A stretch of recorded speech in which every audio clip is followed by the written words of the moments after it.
I've never felt luckier than the day my boyfriend humiliated me in front of his entire office. Alan and I had been dating for 9 months, living together for 4. When he invited me to his company's holiday party as his +1, I was thrilled. It felt like the relationship was finally taking a real step forward. I got my hair done, bought a new dress, did everything to look like someone he'd be proud to show off. When he saw me, he grinned and kissed my forehead. Beautiful. I melted. We walked into the venue arm in arm. He led me straight to his boss and I smiled warmly, ready to make a good impression. "This is Kiara," he said, "my roommate." I actually laughed. I thought he was joking.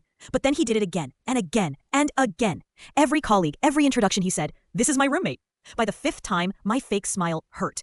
When he introduced me to his department head the same way, I cut in. "We're dating," I said, with a polite but very pointed smile. "We've been together 9 months. Alan chuckled like it was a cute misunderstanding. Right. We've lived together so long, it feels like we're a couple." My stomach dropped. I pulled him aside. "Why do you keep telling people I'm your roommate?" He blinked like I was the odd one. "What's the big deal? They're just work people. Who cares what they think?" "I care. We share a home, a bed, a life." He rolled his eyes. "Roommates can do all that. You're being insecure. If you were confident in us, this wouldn't bother you." That was the moment the fog lifted. "No," I said quietly. "This isn't about insecurity. This is about your commitment issues." He scoffed, but I kept going.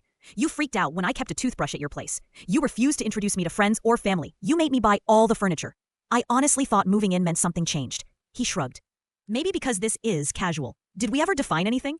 I stared at him stunned, then I nodded. "You're right. We're just roommates." I left the party, drove home, and started packing. He came back an hour later while I was loading boxes into my car. "What are you doing?"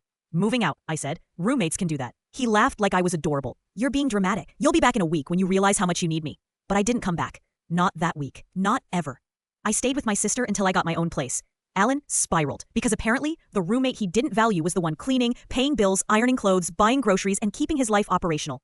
He sent me messages saying he forgave me for overreacting and appreciated me coming back. I blocked him. 4 months later, I met someone new. Someone who on the second date introduced me to his parents and proudly said, "This is my girlfriend." 8 months after that disastrous holiday party, my boyfriend and I were having lunch when Alan walked in. He looked awful. Unshaven, stained shirt, exhausted. He marched up to our table and smirked. "So, you're the new guy. I'm Alan, her ex-boyfriend." I burst out laughing. I couldn't stop. "Ex-boyfriend?" I said. "Alan, you couldn't even call me your girlfriend when we were together." I smiled sweetly. "It's ex-roommate, remember?"